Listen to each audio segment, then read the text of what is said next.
भारत बांग्लादेश खेलिबे ODI series मिलगला green signal BCCI secretary Devajit Saikia सबुज संकेत देइचंते बांग्लादेश गस्त पई।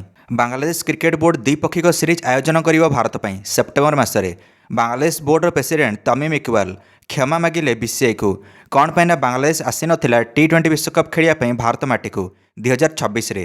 बांग्लादेश क्रिकेट बोर्ड आ बांग्लादेश सरकार एमाने कहिथिले तांको खेलाड़ी माने सुरक्षित अनुभव करूनाहांती भारत को आसिया पई टी20 विश्वकप बळे सेथिपई टी20 विश्वकप रु बाद पड़थिला बांग्लादेश 2026 रे। तापर भारत मध्य जिया पई मना कर देथिला बांग्लादेश रे ओडीआई सीरीज खेलिया पई, किंतु एबे दुई क्रिकेट बोर्ड राज्य होइचंती व्हाइट बॉल सीरीज खेलिया पई। सेप्टेम्बर मासरे ई सीरीजटी हेबो।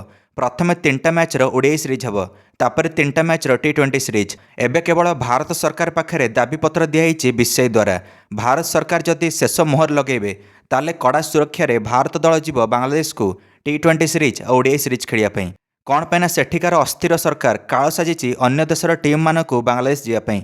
गत थर 2022 रे भारत जाइथिला बांग्लादेश रे ओडीआई सीरीज खेलिया पई आ गोटे टेस्ट सीरीज खेलिया पई। तापर तो बांग्लादेश रे सत्ता परिवर्तन होइतिला 2024 रे। तत्कालीन प्रधानमंत्री शेख हसीना यांक जीवन प्रति विपद थिबारु से त्यागपत्र देई भारत आसी शरण नेले आ सेठिकार छात्र दल एणिकी प्रतिवाद करी शेख हसीना विरुद्ध रे मोहम्मद यूनुस को नुआ प्रधानमंत्री रूप में घोषणा कले। सेबेठारु अस्थिर अवस्था चलछि बांग्लादेश रे। बीसीआई कहिचे ए सीरीज को जेमिति हेले हेबा दरकार भारत बनाम बांग्लादेश मध्य। जदि बांग्लादेश रे सीरीज न होउछि सेमिति सीरीज को घंचा जीव श्रीलंका को आ ट्राई नेशन सीरीज करा जिवो, जेउथरे श्रीलंका मध्य भाग नब भारत और बांग्लादेश सहित आ श्रीलंका रे खेला जिवो भारत श्रीलंका और बांग्लादेश विपक्ष में एणिकी ट्राई नेशन सीरीज। देखा जो आगामी पदक्षेप कौन होउछि।